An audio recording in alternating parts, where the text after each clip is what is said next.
December থেকে শুরু হয়ে ফেব্রুয়ারি মাস পর্যন্ত গোটা দেশে শীতের আবহ বিরাজ করে। এরই মধ্যে দেশের উত্তর ও পশ্চিমাঞ্চলের বেশ কয়েকটি জেলায় হাড়কাঁপুনি শীত অনুভূত হচ্ছে। দিনাজপুর ও পঞ্চগড়ে তাপমাত্রা ৮ থেকে ১০ ডিগ্রিতে নেমে এসেছে।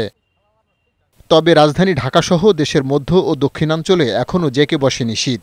আবহাওয়াবিদরা বলছেন, হিমালয়ের পাদদেশ থেকে ঠান্ডা বাতাস আসায় দেশের উত্তর, পশ্চিম ও উত্তর পূর্বাঞ্চলে আগেভাগে শীতের দেখা মেলে। রাজধানীতে আগামী দুদিন রাতের তাপমাত্রা কিছুটা কমবে, আর চলতি মাসের শেষ দিকে শীতের তীব্রতা বাড়বে। ঢাকাতে আমরা মনে করি যে ডিসেম্বরের একদম শেষ সপ্তাহ অথবা জানুয়ারির শুরুর দিকে সেই সময়টাতে হয়তো বা তাপমাত্রা যে ধরনের কাঁপুনি যে বলছেন শীতের যে তীব্রতাটা সেটা বাড়তে পারে।